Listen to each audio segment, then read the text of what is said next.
iaitu formal, bukan formal dan tidak formal. Pembelajaran formal ialah proses pendidikan yang berlaku di institusi rasmi seperti sekolah, kolej, universiti. Ia mempunyai struktur yang jelas dengan co-curriculum yang telah ditetapkan dan ia mempunyai penilaian yang teratur serta ia diajar oleh guru dan pensyarah yang berpengalaman ataupun bertauliah. Seterusnya ialah pembelajaran bukan formal. Pembelajaran bukan formal ini dilaksanakan di luar institusi rasmi sebagai contoh seperti kursus pendek, bengkel, program komuniti.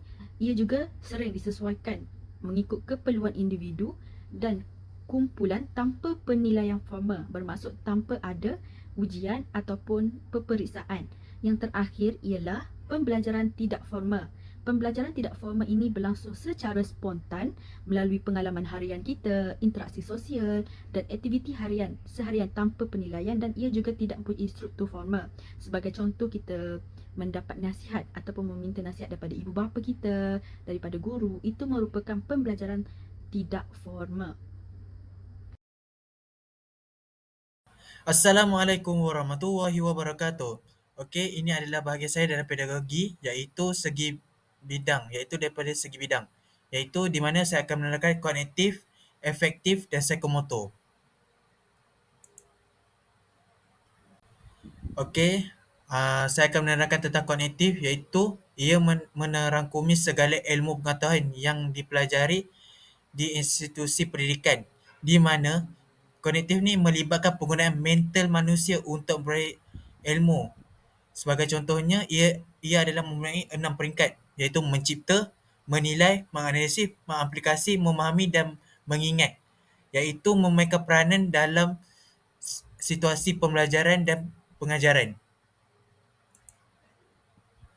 Okey, yang seterusnya adalah psikomotor. Merujuk kepada kemahiran di mana ataupun kebolehan melaksanakan suatu pergerakan.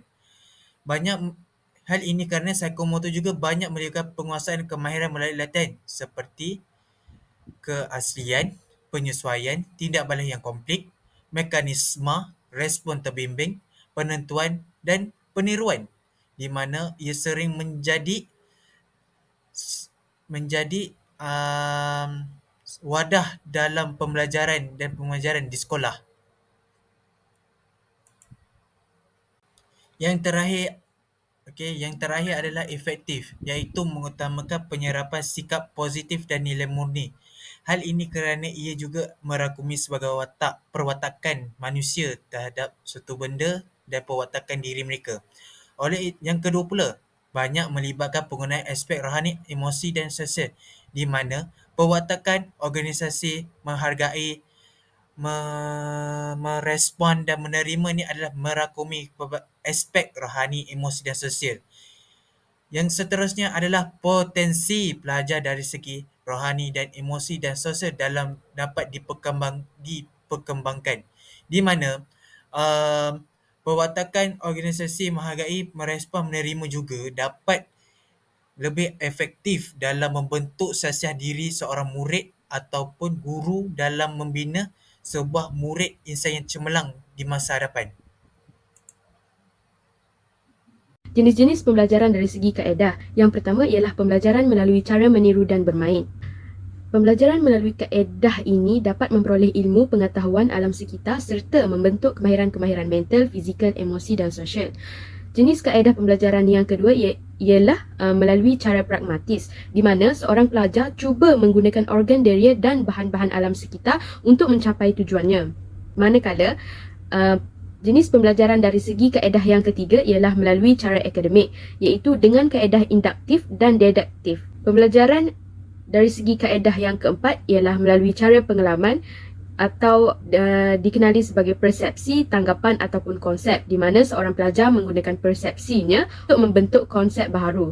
Yang terakhir ialah pembelajaran melalui cara perhubungan, di mana seseorang pelajar menggunakan pengalaman lama untuk mengaitkan pengalaman baharu supaya membentuk konsep baharu atau menyelesaikan masalah yang dihadapinya. Okey, iaitu segi peringkat dalam di mana Robert M. Gaynor dalam buku Essential of Learning for Instruction berpendapat pembelajaran manusia boleh dispesifikasikan kepada 4 peringkat.